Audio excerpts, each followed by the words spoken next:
Bonjour, je vous présente cet ouvrage. Yves Michaud, Locke.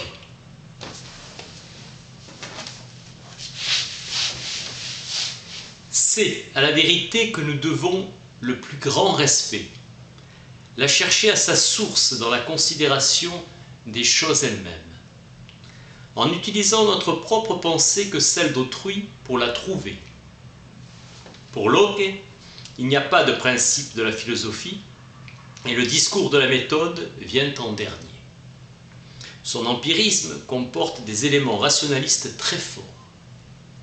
Né en 1632 en Angleterre, son éducation alla d'emblée au-delà de ce qu'il pouvait attendre de son milieu familial.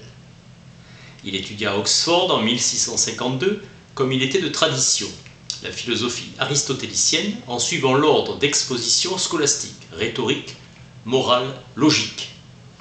Il devient en 1660 lecteur de grec puis de rhétorique et censeur de philosophie morale. Il fait la connaissance de Robert Boyle et entre dans son cercle de philosophie expérimentale.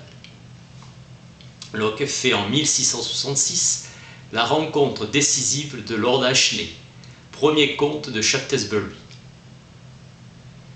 Il entre comme conseiller. Il partagera ses combats politiques, parti Whig. En 1675, il part pour un voyage de 3 ans et demi en France. Séjourne à Montpellier pour la faculté de médecine et son climat.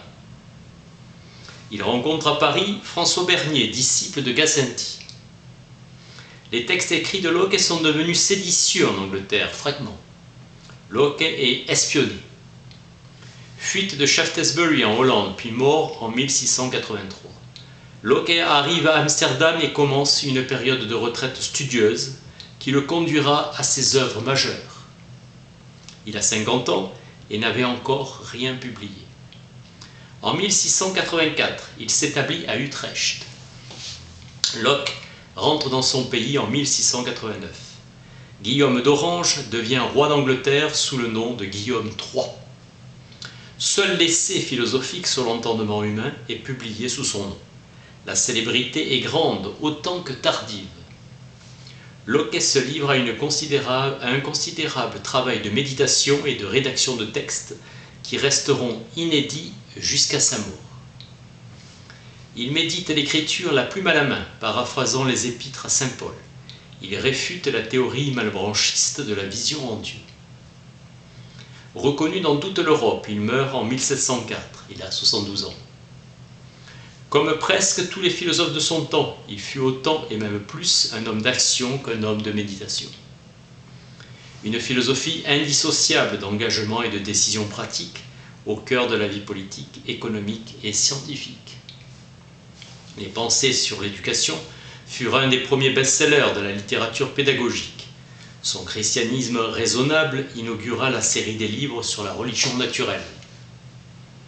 Lui qui était un croyant fervent déclenchait un mouvement qui allait aboutir à la destruction de la croyance religieuse. Au XVIIIe siècle, Locke fut, avec Newton, le penseur le plus important, le plus respectable et le plus à la mode. Sa philosophie constitue le langage du siècle des Lumières. La pensée lockienne est mise en avant pour justifier les débuts de la Révolution française, puis la modération retrouvée au Directoire. Sa philosophie est en fait une série de réponses à des questions. Ses premiers écrits révèlent une philosophie marquée par la pensée médiévale. Sa pensée s'est cherchée sans passer par une révolution.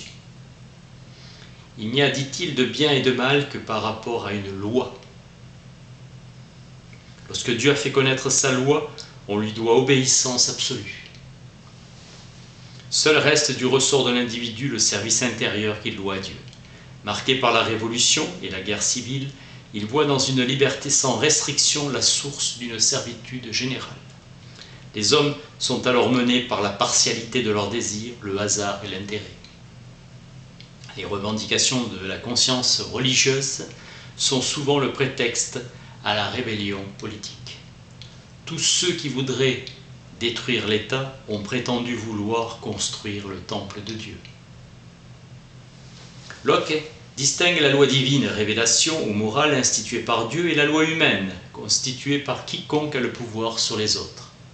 la loi de la charité limitant nos actes par souci de ne pas scandaliser autrui, la loi monastique ou privée que nous nous imposons à nous-mêmes. Seule la loi divine est absolue et inconditionnelle. Locke ne cesse d'en appeler à la garantie universelle de la loi naturelle, saisie par la raison ou révélée, moralité. Cette loi s'impose à la conscience de l'individu comme au magistrat, tâche du sage dans la tradition thomiste. La loi naturelle est le décret de la volonté divine. Toute chose dans le monde suit une loi. Pourquoi l'homme en serait-il excepté? Ce monde dont nous faisons partie ne peut pas être le produit du hasard. Il doit y avoir une cause. Il y a un auteur tout-puissant. Locke crut toujours à un ordre divin de l'univers. Gassendi admettait que les corps sont formés d'atomes, se déplaçant dans le vide et dotés par Dieu d'une impulsion initiale. Incapables de connaître la réalité ultime des choses, nous devons nous en tenir aux phénomènes. Boyle admet qu'une matière catholique, c'est-à-dire universelle, constitue tous les corps. Boyle attribue à Dieu la relation de la matière et du mouvement. Dieu supervise son ouvrage, comme l'horloge astronomique de la cathédrale de Strasbourg, ouvrage parfait qui semble vivant. Il affirme d'emblée que toute notre connaissance est fondée sur les sens. Locke s'efforce de distinguer des degrés de probabilité et d'en examiner les bases et la valeur. La probabilité est définie comme la vraisemblance qu'une chose soit vraie. Le langage est pensé comme source d'illusion et obstacle à la considération des idées. Locke admet des vérités de base, celle de mon existence, de l'existence des choses extérieures, de l'existence de Dieu, créateur de l'univers. Il reconnaît l'importance de la probabilité. Il est question d'une moralité commune dont le principe est la conception des vertus et des vices que les hommes expriment à travers le langage. L'homme est plus connu par ses propriétés relationnelles que dans son essence d'homme. Un homme est européen, anglais, papiste, père, frère, mari, ami, juge, capitaine, citoyen. Les deux traités du gouvernement civil publiés anonymement en 1689 et 1690 justifient l'accès de Guillaume III d'Orange au trône. Préface. Il en appelle essentiellement à la providence divine qui veille sur les communautés humaines depuis Adam. Les relations entre l'homme et Dieu doivent rester dans leur continuité. Le pouvoir paternel n'est pas un pouvoir absolu, mais relatif. Seul Dieu est créateur des hommes. Même si la souveraineté s'héritait, on ne saurait pas à qui Adam l'a léguée. Finalement, le gouvernement civil est la forme institutionnalisée de l'état de nature.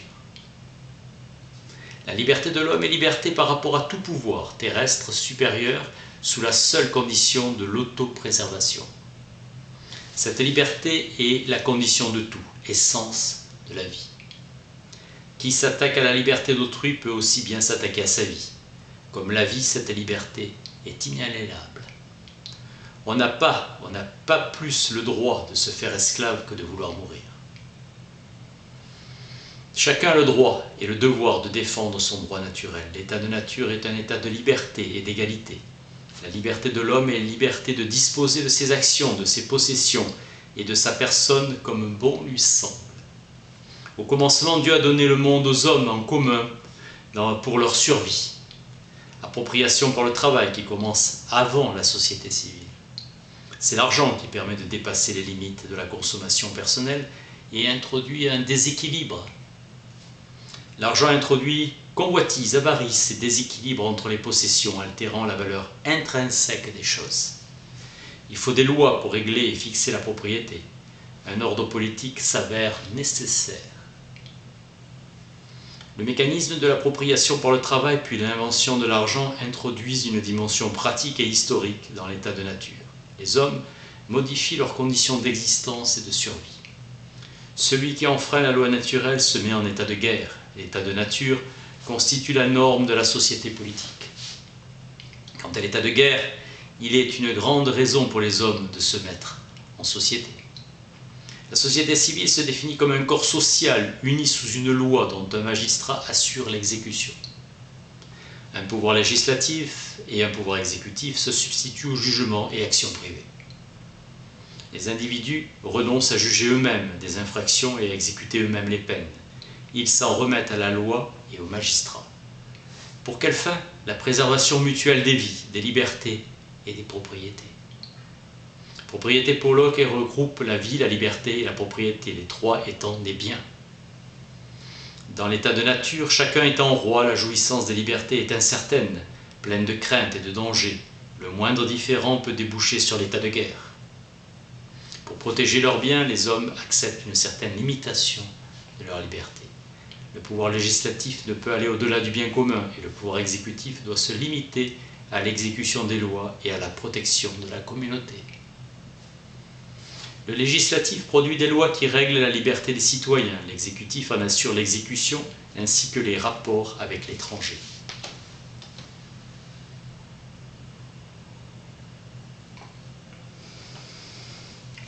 Le pouvoir législatif est le pouvoir suprême.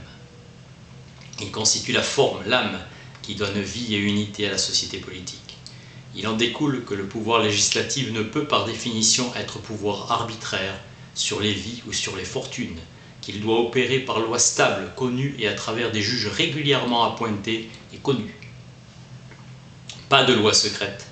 Le pouvoir législatif ne peut déposséder les citoyens de leurs biens, il est au contraire destiné à les protéger.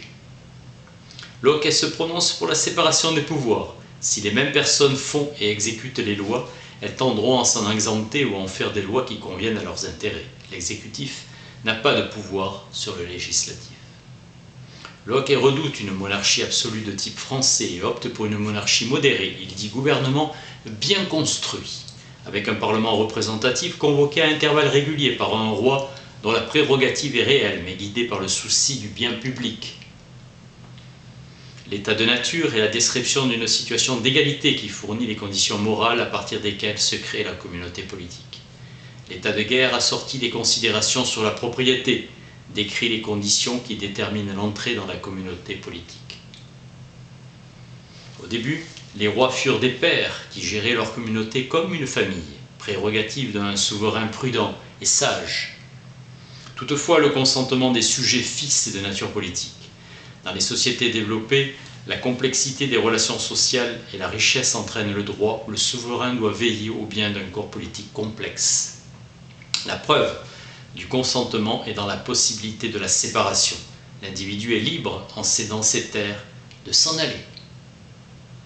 Le droit d'émigrer, de faire sécession après avoir vendu ses biens, est un élément indispensable de la théorie lockéenne.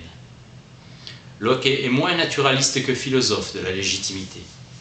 Dans les gouvernements où la violence prime le droit, il n'y a que la résistance pour restaurer l'ordre du droit. Tyrans, conquérants, souverains absolus sont des despotes exerçant un pouvoir sans droit. Ce pouvoir absolu est un monde irréel, hors droit et hors pacte. Il en découle un droit de résistance.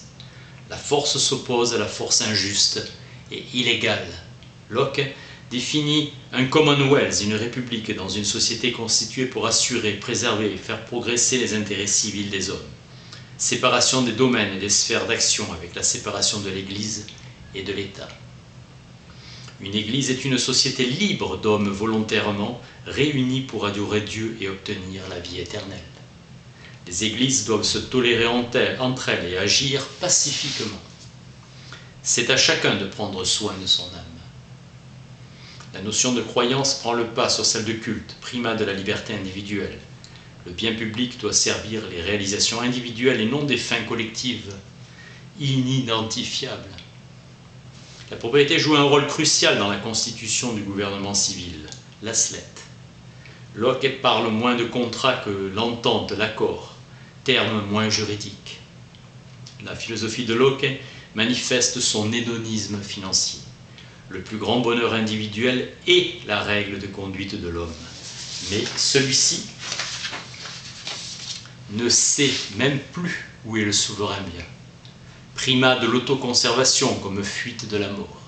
En économie, Locke était un mercantiliste pour qui l'accumulation de l'or est une fin essentielle car elle accéléra le commerce et augmente son volume.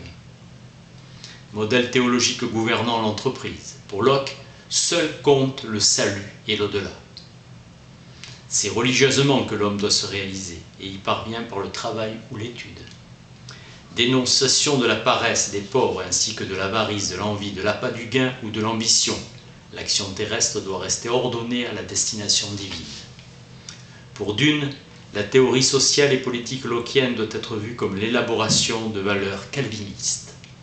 L'homme est la créature de Dieu et doit remplir les fins que Dieu lui a assignées. L'ultime critère est toujours l'assentiment individuel. La politique idéale est celle qui se fait discrète, qui se fait oublier un simple cadre d'action pour l'individu. Locke était convaincu qu'une société civile telle qu'il la concevait donne à l'homme les moyens de sa destination. Dieu a proportionné nos facultés aux besoins de notre survie, de notre conduite et de notre salut. La fin de la connaissance est de servir la vie et le respect de Dieu. À l'incomparable Mr. Newton, ainsi que quelques autres de cette force, c'est assez d'ambition d'être employé comme ouvrier subalterne à nettoyer un peu de terrain et enlever certaines des sottises qui se trouvent sur la route menant au savoir.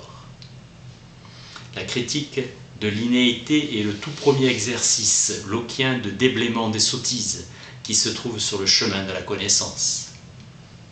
Les idées simples que nous avons sont telles que l'expérience nous les enseigne. L'essentiel est que les capacités combinatoires de l'esprit permettent de dépasser les limites du monde à partir de ce stock d'idées simples, sensations et réflexions. Il n'y a pas une forme unique, mais une forme visible, une forme tangible que nous apprenons à associer, Berkeley. Les idées qui viennent à la fois de la réflexion et de la sensation rassemblent les idées de plaisir et de peine, de pouvoir, d'existence et d'unité. Peine et plaisir sont des incitations. Les objets opèrent sur nous et nous agissons sur nos idées.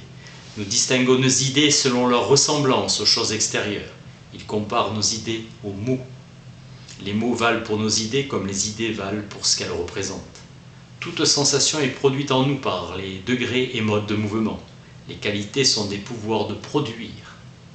Les qualités premières sont les qualités absolument inséparables du corps, solidité, étendue, forme, mobilité et nombre. Les qualités secondes produisent en nous des sensations, couleurs, sons, odeurs. La troisième classe est celle des simples pouvoirs.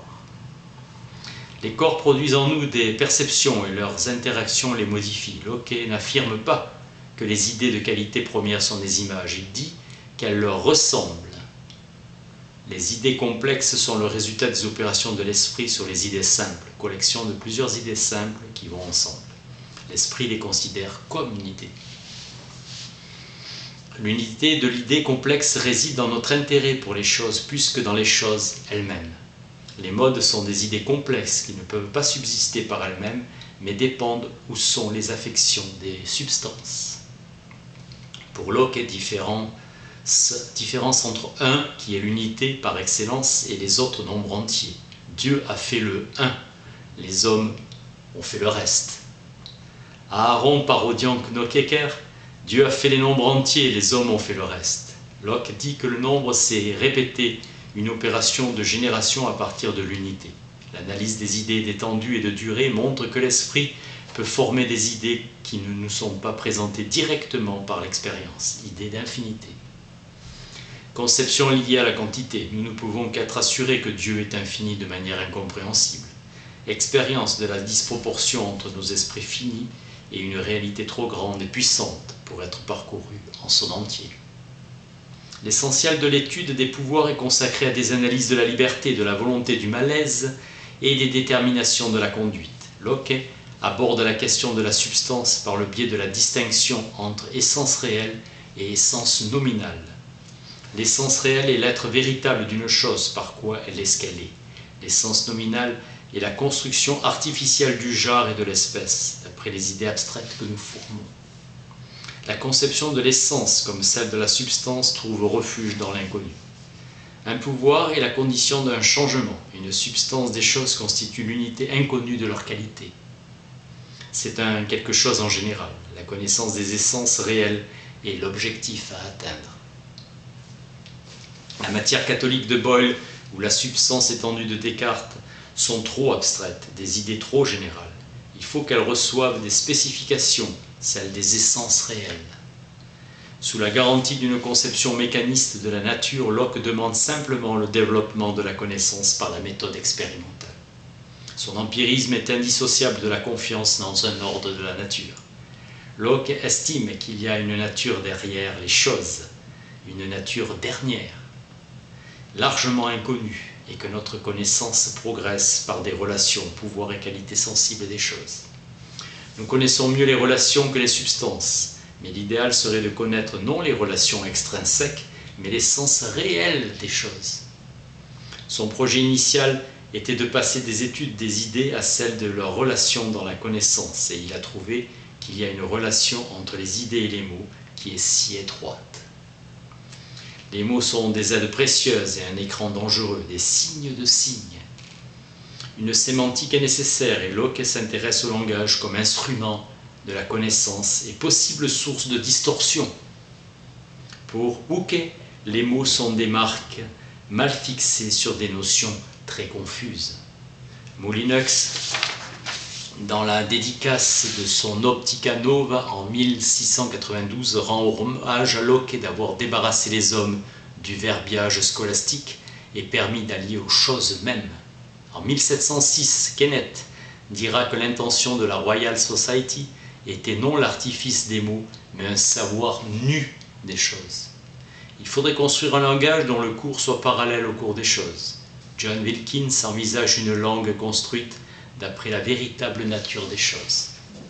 Toutes ces tentatives témoignent d'une nostalgie de la signification naturelle ou cratilienne des signes et de la reconnaissance simultanée de leur caractère arbitraire. Locke dit que les mots, dans leur première et immédiate signification, signifient seulement les idées de celui qui les utilise. L'enfant a une idée de l'or, telle est pour lui la signification du mot. La théorie lockienne du langage est une théorie des mots généraux. Le langage est destiné à communiquer. Le fameux texte de l'Isagogée de Porphyre à propos des catégories d'Aristote donne la formulation classique du problème des universaux. La réponse réaliste consiste à dire que les universaux sont réels. Pour Platon, ce sont des idées, entités immatérielles, existant ailleurs que dans le sensible. La position conceptualiste est que l'universel n'est rien en dehors de l'esprit. La réponse nominaliste stricte affirme que l'universel n'est rien d'autre que le mot, signe par lequel on se représente les choses.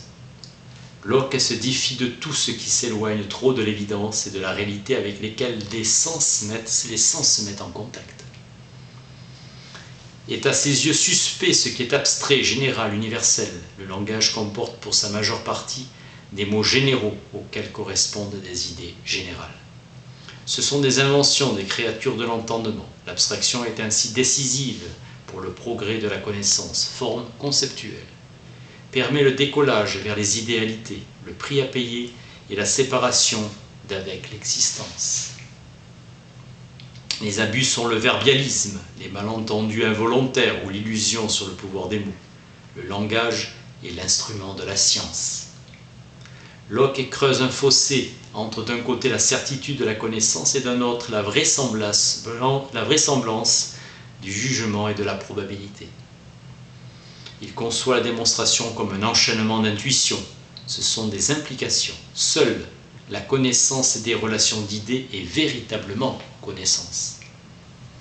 Les idées sont les seuls objets de l'esprit. Locke n'a aucune idée d'un système de concepts constitué d'axiomes et de postulats.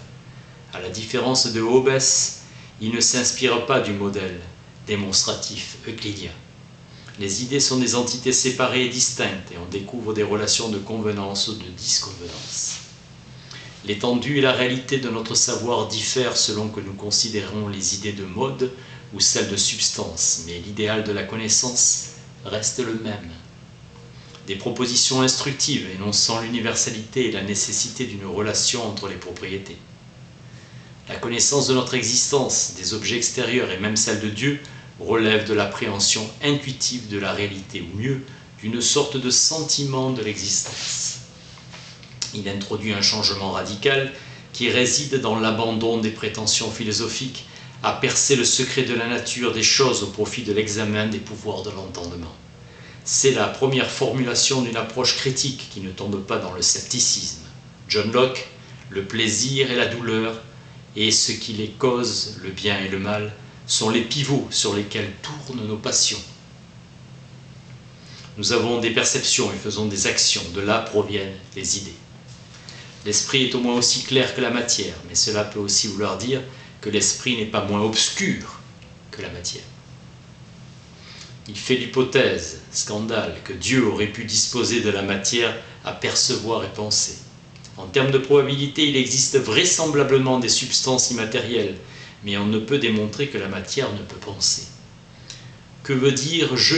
Les idées d'identité, la conscience d'être soi et de diversité sont des idées de relation. Locke, le principe de la distinction des choses est spatio-temporel, car tout ce qui existe en un lieu, à un moment, exclut toute autre chose. Dieu est sans commencement, éternel, partout inaltérable.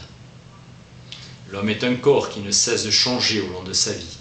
Il est une substance spirituelle à l'existence problématique. Conscience d'être le même, conscientiousness. Le soi est cette chose pensante, consciente. L'opinion la plus probable est que cette conscience est annexée à une substance immatérielle individuelle dont elle est l'affection. Perte de la certitude métaphysique de soi après la découverte du cogito. Pour prouver l'existence de Dieu, il procède par une preuve causale à partir de notre existence d'être pensant, requérant pour exister un être cogitatif, capable de toutes les perfections. Ce Dieu est un Dieu parfait mais sans qualité, un Dieu presque minimal. Pour connaître ses commandements, il faut s'en remettre à la révélation, qui relève des critères de la connaissance. La foi et l'enthousiasme entreprennent de faire la distinction entre ce qui relève de la révélation et les illuminations subjectives. Ils condamnent l'enthousiasme, inspiration directe par Dieu, affirmant que ce qu'ils croient est digne d'être cru car ils le croient intensément. Ils concluent à la crédibilité des miracles à partir de la toute-puissance de leur auteur divin. Ils suggèrent que la force du témoignage s'affaiblit avec le nombre des témoins qui transmettent successivement. Celui qui écarte la raison pour faire place à la révélation écarte la lumière des deux à la fois. Les critères épistémologiques de l'essai laissent entrevoir une redéfinition de la religion pour la rendre conforme à la simple raison. Locke insiste sur la nature de l'homme comme être actif.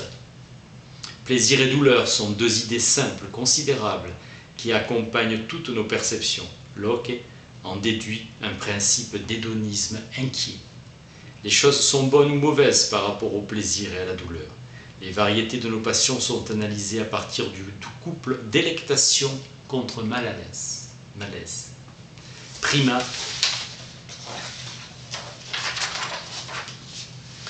de l'état de malaise dans la mesure où il est le principal, pour ne pas dire le seul, éperon de l'industrie et de l'action humaine. L'idée de liberté est celle du pouvoir d'un agent de faire ou ne pas faire une action particulière d'après la détermination ou la pensée de l'esprit par laquelle il préfère une chose plutôt que l'autre. Position réunissant déterminisme et libre arbitre. Là où il n'y a ni pensée ni volonté, il ne peut y avoir liberté, mais il peut y avoir pensée et volonté sans liberté. La détermination de l'esprit par la volonté, l'homme est libre, mais l'esprit est lui-même déterminé par le malaise qui lui fait avoir des préférences. Le motif pour continuer dans le même état ou la même action est seulement la satisfaction présente qu'on y trouve. Le motif pour en changer est toujours quelque malaise. Chacun poursuit son bonheur à sa manière, dans l'immédiateté du désir et du malaise. Le présent l'emporte et le malaise le plus pressant commande. Théorie de la détermination par l'immédiateté du malaise. L'esprit a le pouvoir de suspendre l'exécution et la satisfaction de ses désirs. Il a la liberté de les examiner. La liberté est l'absence de contraintes externes et possibilité d'évaluer les déterminations immédiates à l'action. Bien conduire nos volontés après examen du plus grand bien. Le bien véritable ne s'impose pas comme tel, il faut passer par l'expérience subjective du malaise et du désir, la peur des sanctions. Une loi suppose des conséquences attachées à son respect ou à sa transgression, loi divine, loi civile ou conformisme social. La dernière s'appelle chez Locke loi d'opinion ou de réputation. La peur de Dieu, du souverain, du loup, du voisin devient la source de l'obéissance. C'est à l'homme d'apprendre à discerner le véritable bien dans l'entrecroisement de son souci de fuir le malaise, de rechercher le bonheur et d'obéir aux lois. Locke insiste sur la bonté de Dieu et son rôle de juge, obligation du commandement divin et utilité sociale de la règle. Locke fait l'éloge des apôtres, pécheurs ignorants mais inspirés que Dieu a choisis pour messagers. Dieu parle à la masse de l'humanité. La religion est faite pour eux, évangile simple et intelligible. La révélation est en accord avec la raison et le christianisme est raisonnable. Autonomisation croissante de la connaissance aux dépens de la croyance. La conduite de soi. La découverte de l'association des idées montre qu'il existe aussi des connexions dues au hasard ou à l'habitude qui unissent des idées sans lien naturel. Bien conduire son entendement, orienter ses pensées, fixer son esprit, diriger ses pensées, maîtriser son attention, précepte de la conduite de l'entendement. Il croit à l'endurcissement, à l'entraînement, à l'habitude. On s'habitue à la vertu et à l'étude. Ce qui crée les différences, ce sont les apprentissages, les renforcements. L'habitude peut tout, à condition de s'y prendre à temps. Pédagogie de l'autonomie. Cette autonomie repose sur la représentation, la répression des instincts et de l'immédiateté. Apprentissage du renoncement au désir, le grand principe et le fondement de toute vertu, de tout mérite qui réside en ce que l'homme est capable de refuser ses désirs, de s'opposer à ses inclinations et de suivre seulement ce que la raison indique comme le meilleur, même si l'appétit incline dans une autre direction. La ruse de l'éducation est de sélectionner les bons motifs et les craintes vertueuses. Notre nature peut être modifiée, développée et réformée par l'habitude. L'association, l'apprentissage et la représentation des fins, programme d'études, lecture, écriture, latin, français, arithmétique, géométrique, 6 livres d'Euclide, Cicéron, Pufendorf, Grotius, son second traité, philosophie naturelle et comptabilité. Ce n'est pas un savoir académique, mais celui du gentleman, utile à son pays et agréable, conception pragmatique de la nature humaine. Il parle de probabilité, de foi et d'assentiment, la probabilité elle-même ayant été très mal analysée, ainsi que la croyance qui l'accompagne. Dans sa philosophie, il y a une unité de préoccupation, il y a une unité éthique, celle d'une exigence radicale d'autonomie. L'autonomie est liberté de se déterminer et de consentir, car se laisser conduire par ses désirs, au lieu de leur résister, nous rend responsables. On a toujours le droit de se révolter et toujours le droit de chercher la vérité. Locke est le philosophe de la liberté radicale, jusqu'à l'anarchisme, à chacun de se déterminer et de chercher la vérité. Pour le meilleur et pour le pire, l'esprit travaille et la liberté s'exerce. Les Lumières hériteront de son audace du savoir, sa volonté pratique de liberté et d'accomplissement de soi. Philosophe de l'individualisme possessif, des droits de l'individu et de la critique intellectuelle. Il est un des premiers philosophes de l'historicité humaine. En comparant Locke avec Spinoza, tous deux s'efforcent de faire coexister une ontologie mécaniste et des croyances religieuses médiévales, pour l'un venu de la mystique juive et musulmane, pour l'autre du christianisme. La crainte de Dieu laisse aux individus leur liberté et leur initiative. L'analyse lockéenne des pouvoirs de l'entendement aboutit à montrer que notre connaissance est plus restreinte qu'il serait souhaitable, que le domaine de la probabilité est très étendu, que nous ne connaissons pas les choses en soi et que la révélation, mieux que la raison, assure nos devoirs et ce n'est plus une connaissance ainsi atteinte. Il resta toute sa vie un croyant et un homme de conviction. Il suffit par l'éducation de faire de la vertu un motif. Locke ne croyait pas à l'enfer. La définition des devoirs humains repose solidement sur la seule considération de l'humanité et de sa dignité. Même si Dieu n'existait pas, la seule idée que nous en avons, celle de qualité humaine élargie, agrandie, et qu'il vaut mieux avoir que ne pas avoir, suffirait encore pour constituer le modèle d'humanité qui servira de mesure à notre conduite. Walter Benjamin a essayé de concevoir quelque chose de proche, une pensée théologique qui se passe de Dieu. Locke anticipe la démarche épistémologique de Russell. La philosophie est un examen critique de la connaissance destinée à mettre en ordre nos croyances. Elle n'est pas une entreprise de fondation absolue de la connaissance au sens de Descartes, ou plus tard de la phénoménologie. Locke, avocat du libéralisme, de l'état de droit, du droit de résistance et de la séparation des églises et de l'État. Premier philosophe à formuler clairement la question fondamentale de la théorie politique: sur quoi est-il légitime de légiférer et quels sont les pouvoirs et les limites de l'autorité publique? Critère de la volonté des citoyens et de leur bien-être.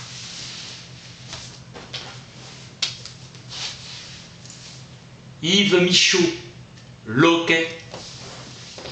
Merci.